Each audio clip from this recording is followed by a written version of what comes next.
વિદ્યાર્થી મિત્રો, કેમ છો? બધા મજામાં? ઓકે. આજે આપણે સ્થિત વિદ્યુત સ્થિતિમાન અને કેપેસિટન્સમાં આગળ વધવાનું છે. કેપેસિટન્સ જે પાર્ટ છે એમાં કેપેસિટન્સમાં આપણે સાદી સિમ્પલ બે સળિયા હોય એને અમુક અંતરે રાખતા વી જેટલો વિદ્યુત સ્થિતિમાનનો તફાવત આપો બનતી રચનાને કેપેસિટન્સ સિમ્પલ આપણે જોયેલું. આજે આપણે ગોળાનું કેપેસિટન્સ જોવાનું છે.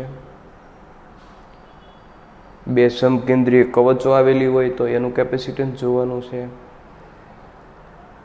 સિલિન્ડ્રિકલ આકારમાં સમકેન્દ્રીય નળાકાર આવેલા હોય તો એનાથી જે કેપેસિટન્સ બને છે નળાકારી કેપેસિટન્સ એ આપણે જોવાનું છે.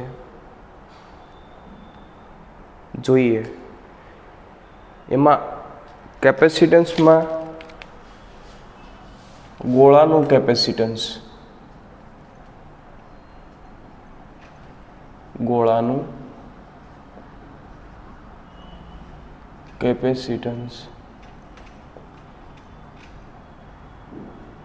નું સૂત્ર શું છે? તો કે C બરાબર 4πε0r. એવી જ રીતે બે સમકેન્દ્રીય કવચ આપેલી હોય, નાની કવચની ત્રિજ્યા R1 લઈ લઈએ, મોટી કવચની ત્રિજ્યા R2 લઈ લઈએ.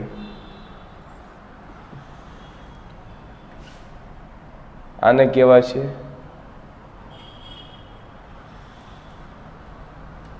વર્તુળાકાર કેપેસિટન્સ, અને એમ પણ કહેવાય ગોળાકાર કેપેસિટન્સ. આ ગોળાનું કેપેસિટન્સ ખાલી એક બે ગોળાથી જે બને એને ગોળાકાર કેપેસિટન્સ.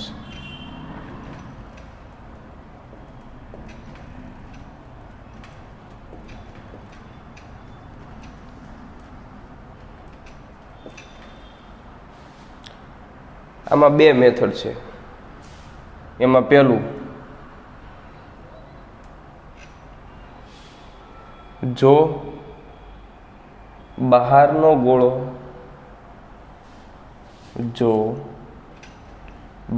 ગોળાને તમે ગ્રાઉન્ડ કરી દો, એટલે કે 0 સ્થિતિમાં મૂકી દો. જો બહારના ગોળાને ગ્રાઉન્ડ કરવામાં આવે તો આ બે સમકેન્દ્રી કવચોને કારણે બનતું કેપેસિટન્સનું સૂત્ર શું થશે? C = 4πε0 R1 R2 /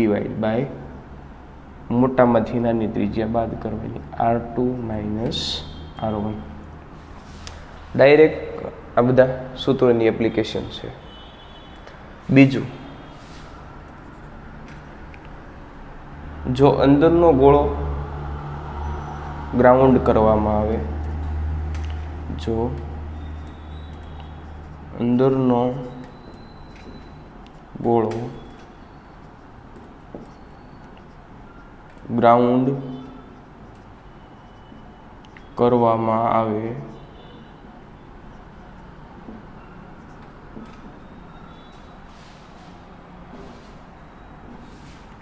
તો કેટલા કેપેસિટન્સ બને છે?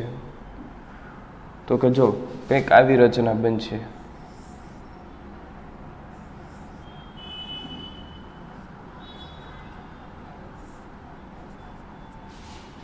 અંદરના ગોળાને ગ્રાઉન્ડ કરી દઈએ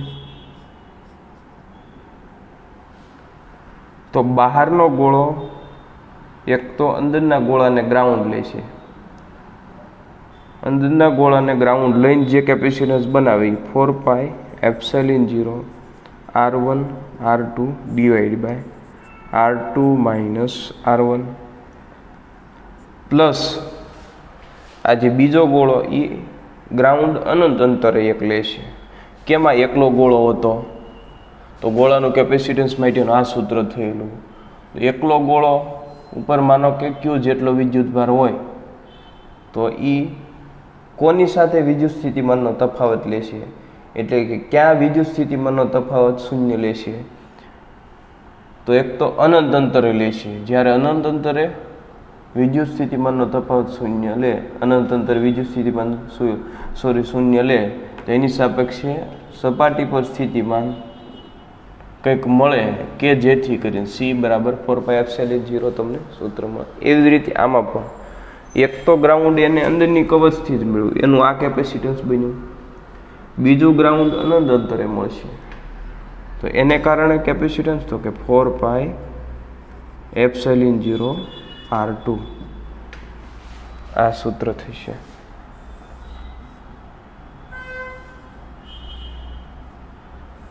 જ્યારે બહારનો ગોળો ગ્રાઉન્ડ કરવામાં આવે ત્યારે આ ખાલી ગોળાનું કેપેસિટન્સ, આ બે ગોળાકાર કેપેસિટન્સના ટાઈપ છે કે અંદરનો ગોળો ગ્રાઉન્ડ કરવામાં આવે તો આ સૂત્ર, બહારનો ગોળો ગ્રાઉન્ડ કરવામાં આવે તો આ સૂત્ર થશે.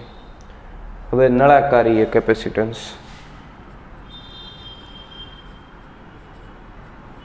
નળાકારીય કેપેસિટન્સ, નળાકારીય કેપેસિટન્સ એટલે કઈ ટાઈપનું છે તો કે કંઈક આ ટાઈપનું.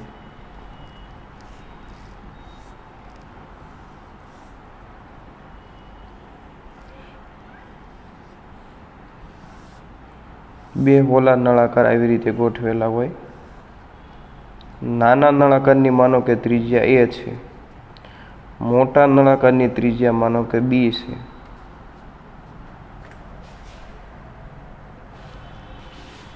અને આ જે નળાકાર આપેલું એની લંબાઈ માનો કે L છે. તો આનાથી બનતું કેપેસિટન્સ શું થશે? C = 2πε0L upon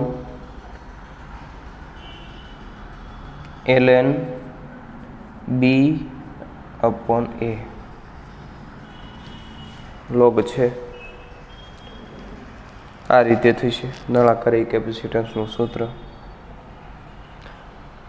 બે તમને કવચ આપે, બંનેની ત્રિજ્યા આપી દે, તમને એમ કે ન કે અંદરનો ગોળો ગ્રાઉન્ડ કરવામાં બહારનો ગોળો, તો આપણે આ જ કન્સિડર કરશું.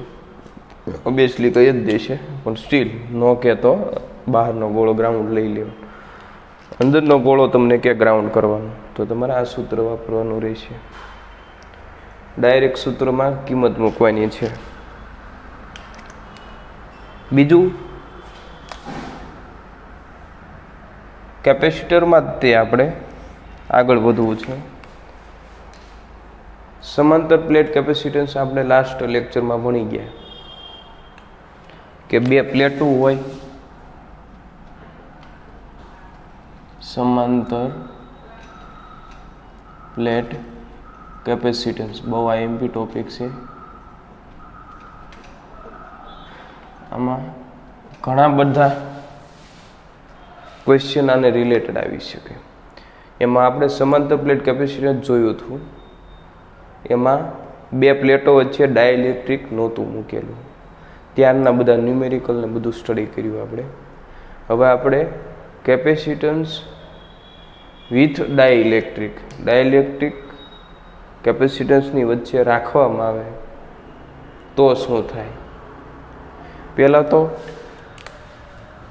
માનો કે C જેટલું કેપેસિટન્સ ધરાવતું સમાંતર પ્લેટ કેપેસિટર મારી પાસે, એને V જેટલી બેટરીથી ચાર્જ કરું છું.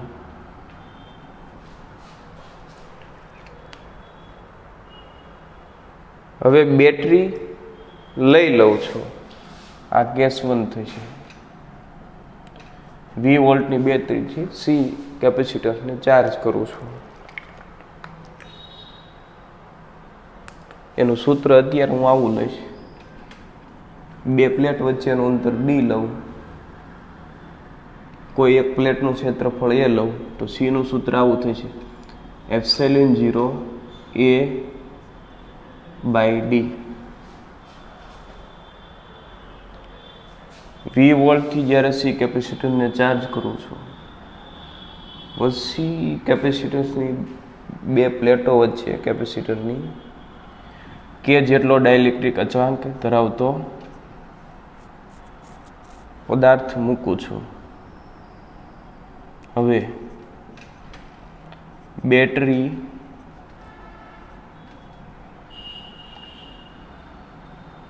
ડિસ્કનેક્ટ કરી કનેક્શન તોડી નાખવામાં આવે, ડિસ્કનેક્ટ કરી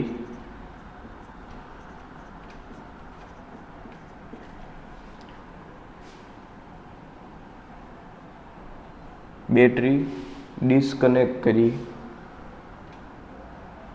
કેપેસિટન્સ તમારું કેટલું થશે એ જોવાનું છે, કે જેટલો ડાઇલેક્ટ્રિક અચળાંક કેપેસિટરમાં મૂકવામાં આવે ત્યારે.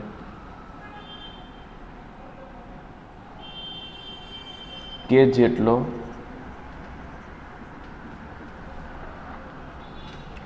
ડાઇલેક્ટ્રિક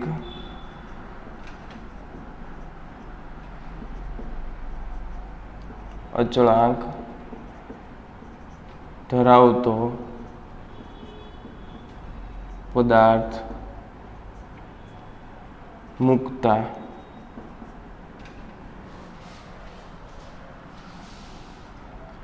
કેપેસિટન્સ સી કેટલું થઈ જાય છે, તો કે ટાઈમ્સ ઓફ ઇનિશિયલ કેપેસિટન્સ. શરૂઆતના કેપેસિટન્સ કરતાં કે ગણું થઈ જાય છે તમારું કેપેસિટન્સ.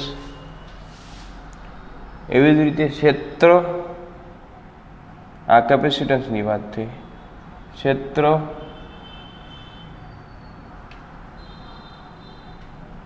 ઈ ડેશ થઈ જાય છે પહેલા કરતા કેમાં ભાગનું.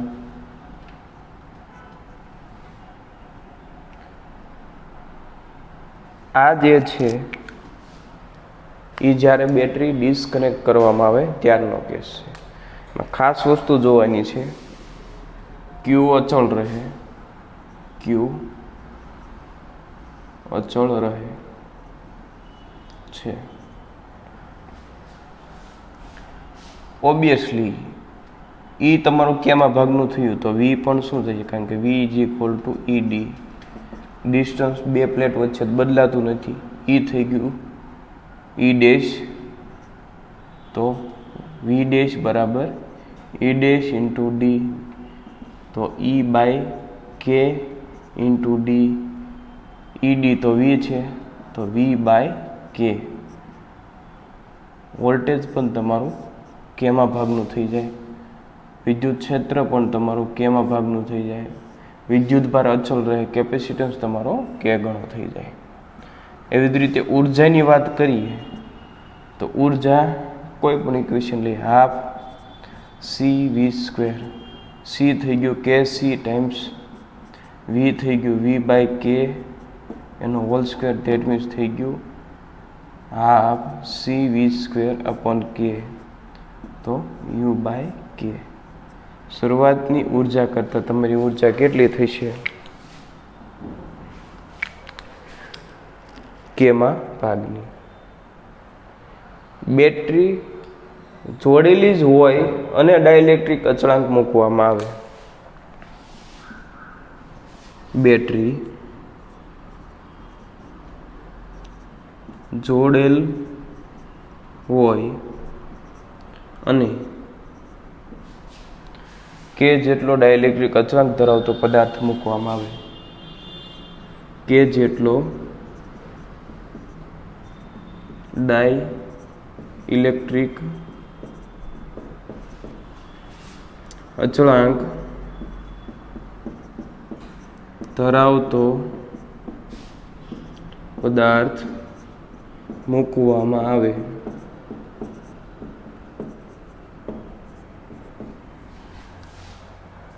તો કેપેસિટન્સ તો તમારું કે ગણું થઈ જ જાય, પણ અહીંયા વિદ્યુતભાર તમારો ક્યુ ડેશ બદલાશે, કારણ કે જ્યારે તમે બેટરી જોડેલી રહેવા દો, ડાયલેક્ટ્રિક મૂકો, તો ત્યાં ક્ષેત્ર ઓલરેડી હોય છે કેપેસિટરની અંદર. તો ક્ષેત્ર જે છે તમારું એને કારણે જે તમે મૂકેલું છે અચળાંક, ડાયલેક્ટ્રિક અચળાંક, એની અંદર વિદ્યુતભાર ઇન્ડ્યુસ થાય છે. હતો એની કરતાં વિદ્યુતભાર તમારો ઇન્ડ્યુસ થાય. એટલે વિદ્યુતભાર તમારો કેટલો થશે?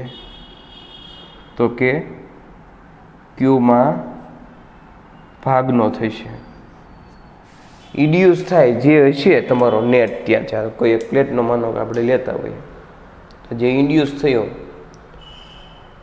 એ વિદ્યુતભારને કારણે ટોટલ તમારો બેટરી જ્યારે કનેક્ટેડ હશે ત્યારે વિદ્યુતભાર તમારો કેમાં ભાગનો થશે, એટલે કે ઘટી જશે. એમાં ઈ અને વી અચળ રહેશે. ઈ અને વી અચળ રહેશે.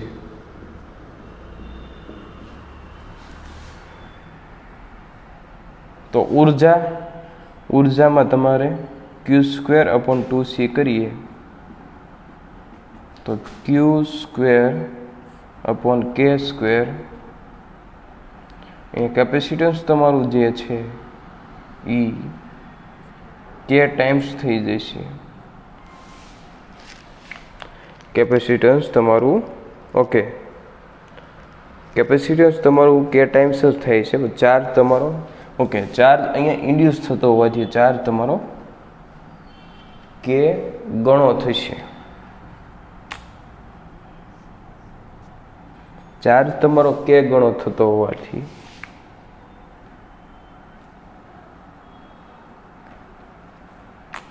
Q તમારું KQ થશે, એટલે કે Q²/KC. ધેટ મીન્સ આવું મળશે K times of Q²/2C, K times of U. જોઈ શકો છો તમે કે બેટરી જોડાયેલી જ હોય અને તમે ડાયલેક્ટ્રિક અચળાંક મૂકો તો તમારી જે ઉર્જા છે એ K ગણી થશે. કેપેસિટરની ઉર્જા K ગણી થશે.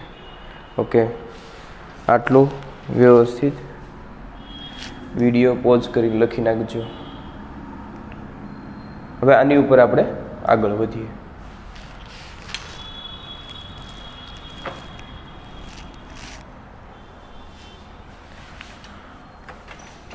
હવે જે આપણે ડિસ્કસ કરવા જઈ રહ્યા છીએ તે લગભગ આપણી બધી ઓલમોસ્ટ થિયરી કમ્પ્લીટ થઈ ગઈ છે. હવે ન્યુમેરિકલ ઉપર જવાનું છે.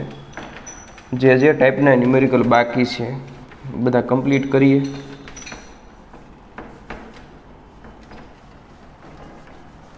અને થોડાક એવા પણ એક્ઝામ્પલ લેશો જે થિયરી લગભગ નો સ્ટડી કરી હોય, ડાયરેક્ટ એક્ઝામ્પલમાં થિયરી સ્ટડી કરો પણ એ ટાઈપના તમને એક્ઝામમાં આવી શકે. એ ટાઈપના પણ આપણે સાથે સાથે લેતા જવાના છે. તો જુઓ જઈ ન્યુમેરિકલ તમને ડાયલેક્ટ્રિકનો આઈ થિંક ક્વેશ્ચન નંબર 8 જુઓ. ક્વેશ્ચન નંબર 8 રીડ કરવો જોઈએ.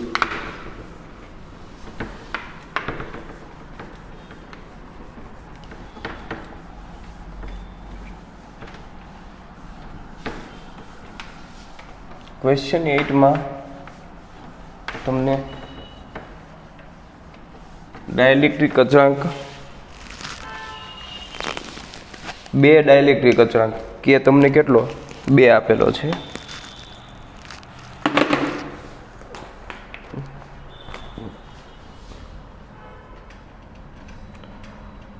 ડાયલેક્ટ્રિક અચળાંક 2 આપેલો છે. 2 ડાયલેક્ટ્રિક અચળાંક વાળું તેલ કેપેસિટરમાં ભરતા તેનું કેપેસિટન્સ C થાય છે. કેપેસિટરની અંદર ડાયલેક્ટ્રિક ઓલરેડી ભરેલો છે ત્યારે કેપેસિટન્સ કેટલું છે તો કે C. હવે એ ડાઇલેક્ટ્રિક અચળાંક ધરાવતું પ્રવાહી કાઢી લેવામાં આવે છે તો તમારું કેપેસિટન્સ કેટલું થાય. આપણે એવું સ્ટડી કરી ગયેલા કે માનો કે ઇનિશિયલી સી છે, હવે કે જેટલો ડાઇલેક્ટ્રિક અચળાંક ધરાવતો માધ્યમમાં મૂકવામાં તો કેપેસિટન્સ સી ડેશ તમારું કેટલું થાય કે સી. આમાં તમને કેસી તરીકે સી આપેલું છે. હવે ડાઇલેક્ટ્રિક લઈ લેવામાં આવે. આમાં કેમ કે ગણું કેપેસિટન્સ થઈ ગયું, એમ આમાં શું થશે કેમાં ભાગનું કેપેસિટન્સ થશે. આપણા કેસમાં શું થશે તો કે કેપેસિટન્સ કેમાં ભાગનું થશે. કેપેસિટન્સ કેમાં ભાગનું થશે. કારણ એનું એ છે કે કેપેસિટન્સમાં ડાઇલેક્ટ્રિક અચળાંક ઓલરેડી હતો અને લેવામાં, જો ન હોય ને મૂકવામાં આવતો કે ગણો થશે. Clear. Next question, question number 16. શ્રેણી સમાંતર બેઝ ક્વેશ્ચન છે. ક્વેશ્ચન 16માં મારી પાસે 4 માઇક્રોફેરાડેના 3 કેપેસિટર છે. 1 2 અને 3. આ કેપેસિટરોને હું કઈ રીતે જોડું કે જેથી કરીને મને સી ઇક્વિવેલન્ટ 6 માઇક્રોફેરાડે કેપેસિટન્સ મળવું જોઈએ. એમાં ઓપ્શનો તમને આપેલા જ છે. પહેલો ઓપ્શન ચેક કરીએ. ત્રણેયને શ્રેણીમાં જોડીએ. શ્રેણીમાં જોડીએ એનું સૂત્ર 1/c equivalent is equal two 1/c1 plus 1/c2 plus 1/c3. n capacitance હોય તો c ઇક્વેલન્ટ કેટલું c/n થશે. આમાં 3 કેપેસિટન્સ આપેલા તો c ઇક્વેલન્ટ કેટલું થશે 4/3 માઇક્રોફેરાડે. એવું તો નથી જોતું, આપણે c ઇક્વેલન્ટ કેટલું જોઈએ 6 માઇક્રોફેરાડે જોઈએ છે. તો એ ઓપ્શન રોંગ થશે. ઓપ્શન બી ચેક કરીએ. ત્રણેયને સમાંતરમાં રાખીએ તો સમાંતરમાં સૂત્ર c ઇક્વેલન્ટ બરાબર n ટાઈમ્સ ઓફ c. 3 ને જોડવામાં આવે તો 3c. c છે તમારું 4 માઇક્રોફેરાડે તો થશે 12 માઇક્રોફેરાડે. નહીં, એ પણ નથી c ઇક્વેલન્ટ. તો સમાંતરમાં પણ જોડી ન શકાય, શ્રેણીમાં પણ ન જોડી શકાય. આ શ્રેણીવાળો કેસ, આ સમાંતરવાળો કેસ. સમાંતરમાં ન જોડી શકાય. હવે કંઈક સી ઓપ્શન તમને આવું કે છે 2 કેપેસિટરના શ્રેણીમાં 4 માઇક્રોફેરાડે 4 માઇક્રોફેરાડે 2 ને શ્રેણીમાં અને ત્રીજાને એ બેયના સમાંતરમાં. આવી રીતે. હવે સી ઇક્વેલન્ટ શું થશે સમજો. 4 અહીંયા 4 અહીંયા 4. 4 અને 4 બે શ્રેણીમાં છે. શ્રેણીમાં તો c/n c/2 એટલે કે આ થશે 2 માઇક્રોફેરાડે થશે. કેટલું થશે 2 માઇક્રોફેરાડે થશે. આનું 2 માઇક્રોફેરાડે નીચે 4 એટલે આ સર્કિટને કંઈક હું આવી રીતે ડ્રો કરી શકું.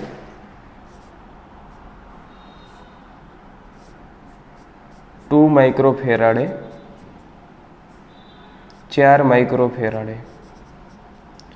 સમાંતરમાં તો કેપેસિટરનો સરવાળો થાય તો મને સી ઇક્વેલન્ટ શું મળશે સી ઇક્વેલન્ટ બરાબર 2 + 4 એટલે કે 6 માઇક્રોફેરાડે. હા, એ તો મારે જોઈએ છે. તો સી મારો કરેક્ટ આન્સર થશે. ડી ચેક કરવાની જરૂર નથી, તમારે રીતે ચેક કરી શકો છો. નેક્સ્ટ ક્વેશ્ચન છે. ટાઈમ આપીશ લખવાનો તમને, વિડીયો પોઝ કરી પછી લખી નાખજો. નેક્સ્ટ ક્વેશ્ચન છે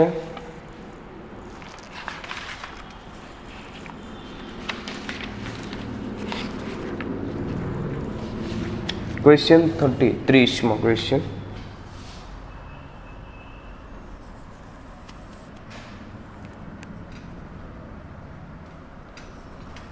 ક્વેશ્ચન શું કહે છે? 13 ક્વેશ્ચન, C1 મૂલ્યના N1 કેપેસિટરોને શ્રેણીમાં જોડીને 4 વોલ્ટ વિદ્યુત સ્થિતિમાનના ઉદ્ગમ સાથે જોડી ચાર્જ કરવામાં આવે છે. 4 વોલ્ટની 4V વિદ્યુત સ્થિતિમાનના તફાવત સાથે C1 ના N1 કેપેસિટરને શ્રેણીમાં જોડવામાં આવે. C1 એવા કેટલા ટાઈમ્સ? તો કે N times of C1, N1 times of C1, આવી રીતે. અને એને કેટલા વોલ્ટેજ લાગુ પાડવામાં આવે? તો કે 4V જેટલા વોલ્ટેજ લાગુ પાડવામાં આવે છે. આ આપણો પહેલો કેસ થયો. બીજા કેસમાં શું કહે છે? કેસ 2. તો કે કેસ 2માં એવું કહે છે કે C2 મૂલ્યના N2 કેપેસિટરને સમાંતરમાં જોડવામાં આવે. તો આવી રીતે C2 અપ ટુ C2 તે પણ N2 ટાઈમ્સ. આ બધા કેટલા કેપેસિટર જોડવાના? N2 times. એટલે કે આમાં 10 કેપેસિટરને શ્રેણીમાં જોડ્યા, 10 આમાં મારો 15 કેપેસિટર મેં સમાંતરમાં જોડે એવું. પણ અહીંયા જે વોલ્ટેજ દેવામાં આવે છે એ છે V. અહીંયા કેમ 4V છે? એમાં અહીંયા V વોલ્ટેજ દેવામાં આવે છે. તમને ક્વેશ્ચનમાં કહી દીધું છે બંનેની ઉર્જા સરખી છે, સંગ્રહ પામતી ઉર્જા સરખી છે. તો આનું સૂત્ર થશે U, ફર્સ્ટ કેસનું U1 બરાબર half C equivalent V whole square. પણ અહીંયા 4V છે, 4V હોલ સ્ક્વેર. અહીંયા થશે તમારું ઇક્વેશન U2 બરાબર half C equivalent V whole square. V છે વોલ્ટેજ. આપણને ક્વેશ્ચનમાં આપેલું છે U1 બરાબર U2. તો U1 થશે હાફ C ઇક્વેલન્ટ થશે, શ્રેણીમાં છે એટલે એક કેપેસિટન્સ C1 છે, એવા N1 કેપેસિટર એટલે C1/N1 16V સ્ક્વેર આ લખ્યું બરાબર U2 હાફ C ઇક્વેલન્ટ શું થશે? તો N2 times C2 into V square. હવે જુઓ V સ્ક્વેર બંને બાજુ જશે. V સ્ક્વેર ગયા, હાફ ગયા. C2 બરાબર શું થશે? C1 16C1 N1 ઇન્ટુ આપણને C2 ને C1 ના સ્વરૂપમાં તો પૂછેલું છે. તો આ તમારું થયું ક્વેશ્ચન નંબર 30. હવે આપણે ક્વેશ્ચન 31 ડિસ્કસ કરવાનો છે. Question 31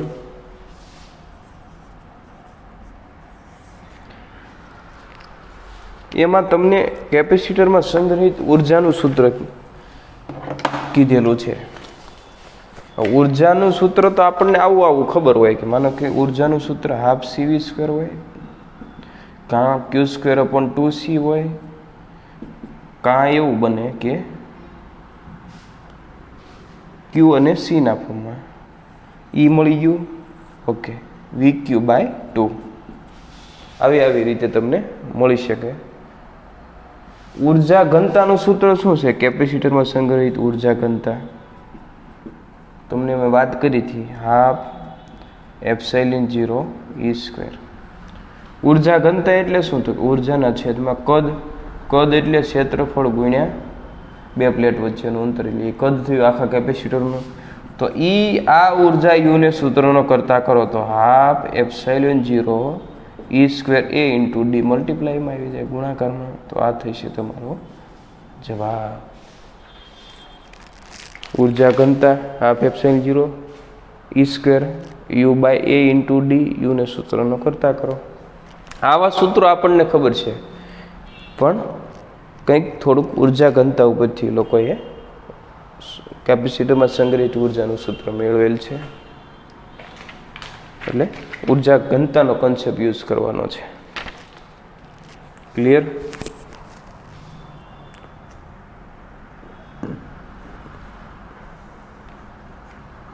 next question. પહેલાં તમે વિડીયો પોઝ કરી અને લખી નાખો, પછી આપણે આગળ વધીએ.